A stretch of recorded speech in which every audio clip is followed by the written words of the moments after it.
Hello అందరికీ welcome back to my channel. ఈరోజు ఈ వీడియోలో మా ఊరిలో జరిగిన శ్రీ వెంకటేశ్వర స్వామి కళ్యాణం వీడియోని అయితే షేర్ చేస్తున్నా। చాలా ఘనంగా జరుపుకుంటాము, ఇంకా కుల మత భేదాలు లేకుండానైతే మా ఊరిలో దేవుడి పెళ్ళి అయితే మేము జరుపుకుంటాం।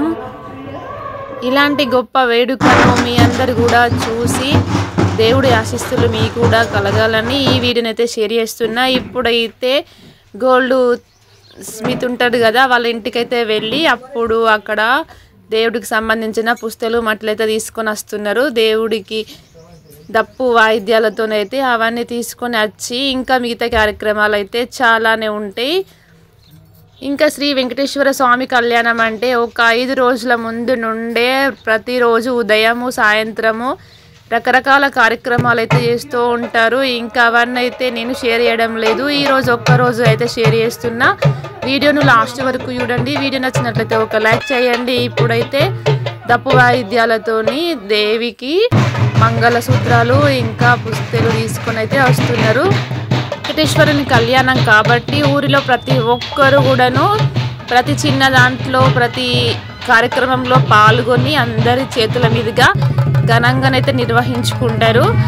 ఎలాంటి భేదాలు లేకుండా మేమైతే ఇంకా పెళ్ళైతే స్టార్ట్ అయిపోయింది, జీలకర్ర బెల్లం అయితే పెడుతున్నారు। కానీ దీనికంటే ముందు ఒక మెయిన్ ఇంపార్టెంట్ కార్యక్రమం అయితే అయిపోయింది, నేను షూట్ చేయలేను। కానీ పెళ్ళైన 1 ఇయర్ తర్వాత పిల్లలు కాకుండా ఉన్న వారికైతే గరుడ ముద్దలు అయితే ఇస్తారు। ముందు షేర్ చేసిన కదా వీడియోలోనైతే గరుడ స్తంభం దగ్గర ప్రత్యేకమైన పూజ చేసి ఆ తర్వాత గరుడ ముద్దలు అయితే ఇస్తారు। అవి తిన్న వారికైతే ఖచ్చితంగా సంతానం అయితే కలుగుతుంది అని ఇక్కడనైతే అందరూ నమ్ముతారు। వేరే వేరే విలేజ్ల నుండి కూడాను జనాలు అయితే చాలానే వస్తారు।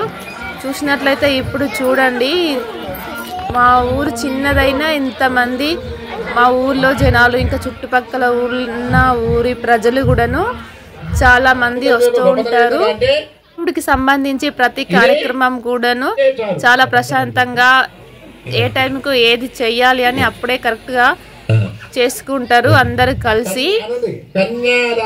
కన్యాదానము జీలకర్ర బెల్లము ప్రతిదీ కూడాను ఎందుకు జరుగుతుంది, దానికి ఉన్న ప్రత్యేకత అవన్నీ కూడాను పంతులు గారు అయితే ఎక్స్ప్లెయిన్ చేస్తారు। ఉన్న జనాలకైతే ప్రతి డీటెయిల్స్ అయితే తెలియజేస్తున్నారు।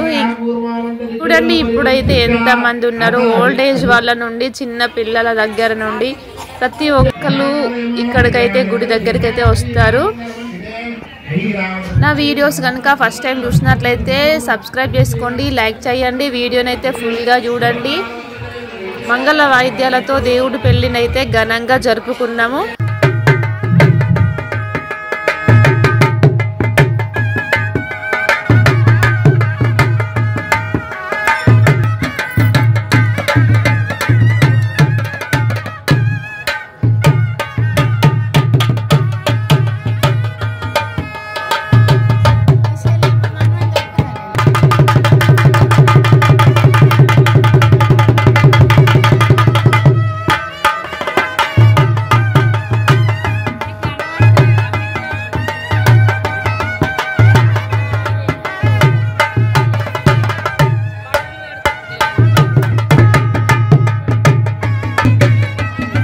గొప్పతనం ఏంటంటే ఇదే చాలు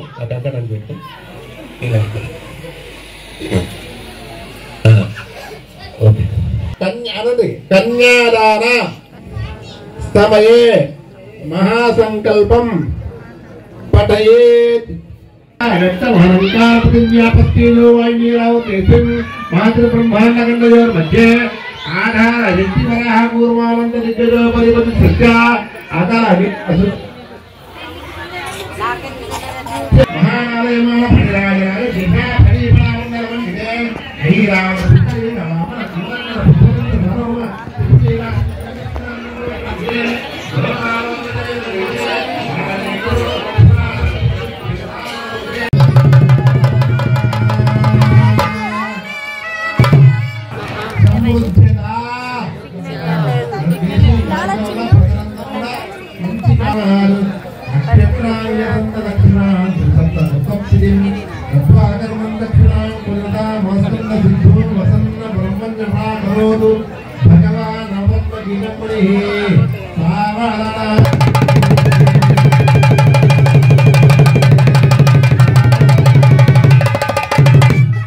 ప్రాంగణం మొత్తం అయితే మేము ఏ విధంగా అలంకరించుకున్నామని ఈ వీడియోలోనైతే షేర్ చేస్తున్నా. పచ్చడి పందిట్లనైతే దేవి దేవతలకైతే పెళ్లి జరిగింది. శ్రీ వెంకటేశ్వర స్వామికి అయితే పచ్చడి పందిరి బంతిపూలతోటైతే అలంకరించుకొని ఇంకా ఓడి బియ్యం అయితే పోస్తున్నాము. దేవుని కళ్యాణం తర్వాతనైతే దేవతలకైతే ఊర్లో ఉండే వాళ్ళందరము ఓడి బియ్యం అయితే తీసుకెళ్ళి ఓడి బియ్యం అయితే పోసుకుంటున్నాము. ఈ వెంకటేశ్వర స్వామి టెంపుల్ అయితే మనం ఏదైనా కోరుకుంటే అది ఖచ్చితంగా జరుగుతుందని మా ఊళ్ళో ఇంకా చుట్టుపక్కల ఊళ్ళో కూడాను చాలా ఫేమస్ అయిన గుడి. దాంతోపాటు ఇంకా మనం ఏదైనా కోరిక కోరుకున్నప్పుడు మనం ఇట్లా ఏదైనా మొక్కుకుంటే ఓడి బియ్యం పోస్తాము, పుస్తే మట్టలు ఇస్తాము అని మొక్కుకొని అవైతే సమర్పించుకుంటున్నారు వాళ్ళైతే. అలాంటి ఏదైనా గుడి ఉంటే మీ దగ్గరలో కామెంట్ చేయండి. మా అండర్స్టాండింగ్ మీకు నచ్చినట్లయితే విలేజ్లో అందరిది లైక్ చేయండి, కామెంట్ చేయండి. ఇంకా రాత్రిపూట కూడా పవలింప సేవ అనేది అయితే ఒక కార్యక్రమం ఉంటుంది. ఇక్కడనైతే జోలపాటలు ఉంటాయి. ఇంకా ఉయ్యాలలో దేవుడిని వేసి అయితే ఇట్లా ఉయ్యాల పాటలు అయితే వాడుతుంటారు. ఇది కార్యక్రమం పూర్తయ్యేసరికి 7 to నైట్ 10:30, 11 అయితే అవుతుంది. నా ఛానల్ ఫస్ట్ టైం కనుక చూసినట్లయితే ఛానల్ వెళ్ళి విజిట్ చేయండి, సబ్స్క్రైబ్ చేసుకోండి. లేడీస్ అందరికీ యూజ్ఫుల్ అయ్యే వీడియోస్ అయితే ఉంటాయి. Thank you.